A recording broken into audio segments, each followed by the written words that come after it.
My dear friend, critical to the Kamala Tampon Timmy cavalcade of BS is the belief that you're an idiot, that you're some kind of a fool, an idiot who doesn't understand reality from fantasy, a dupe, a rube, some Boeotian who falls victim and prey to this nonsense.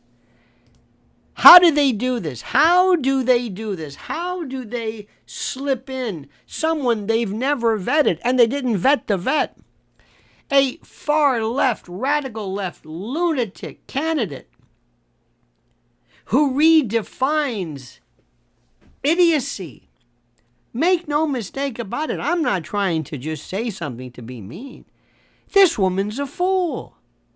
It's not that she's a radical left. It's not that she's a lefty. She's an idiot. Kamala, the current vice president in an administration, she is the political tangent to one of the most unpopular idiots in the history of American psephology and elections.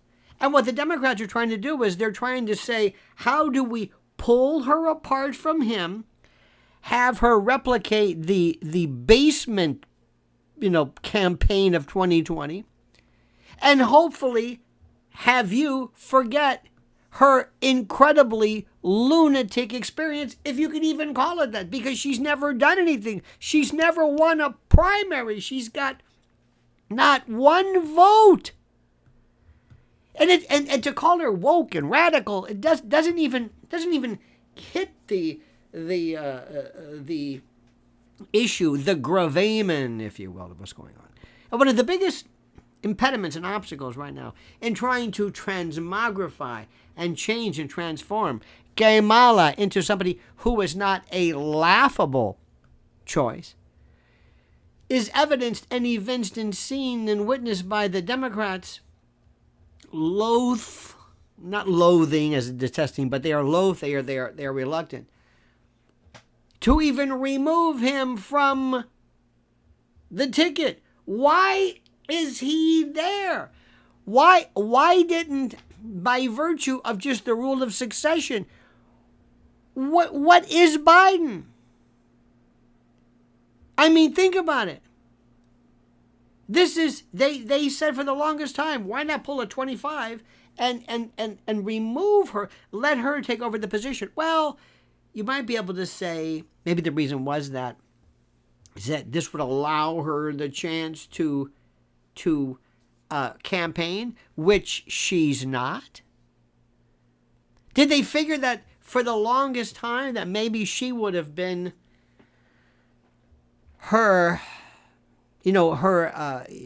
she would have been rather his Agnew or his Dan Quayle or some absolutely loathsome, horrible vice president that would ensure his removal? Do people think that he would be a safer bet than her? I mean, how does this work?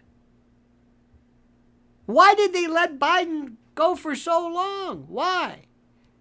It appears that the dread, the fear, the terror of Kamala taking the helm was overwhelming to too many people. But that doesn't make any sense because now they want her to win in November. The Democrats, the demons now view this absolutely, this senescent dotard, this pathetic coot, hobbled by decrepitude Joe Biden. They see him as even preferable to her. This is a woman who has been considered incompetent and incoherent and intellectually ineffable for all these years. I mean, think about it. Let me say this again. She never won a single delegate in the primaries. Her 2020 campaign ended in abject and total failure. And they're doing everything in their power now to try to remake, reshape, reform, rekindle, reimagine Kamala into somebody who is palpable, tenable, palatable.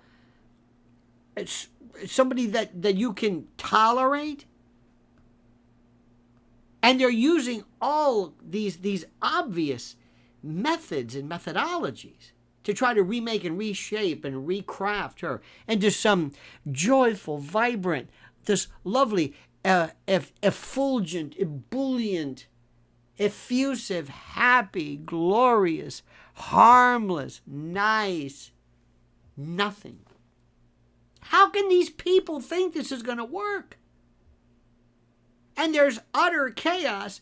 Don't believe for a moment that things are going well. There are inner strifes and internecine battles within her campaign. They're trying to reinvent her as some kind of a moderate centrist, middle of the roader, who all of a sudden says, "Yes, I'm for a strong border policy." Wait a minute, what? Wait a minute, what? Oh yes, since when? Notice how she never talks about abortion, but she talks about reproductive rights.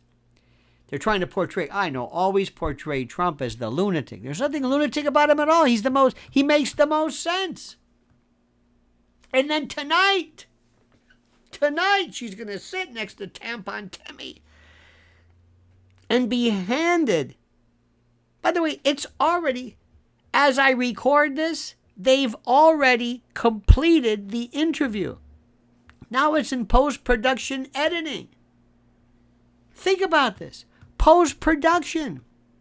Because she can't stand on her feet. She can't answer questions without the careful handing of them to her.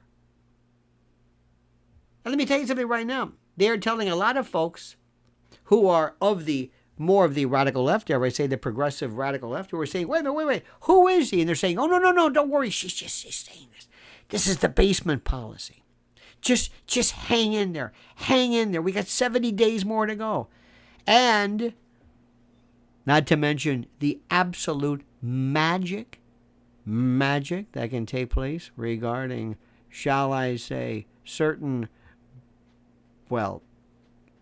voting formats and ballots via the postal services that we can't talk about, but we can think about. You pay close attention. What you're seeing is something that history, I trust, will never see again. Because let me tell you something. If she wins or steals this fair and square or is selected, everything that we know as America, it's over.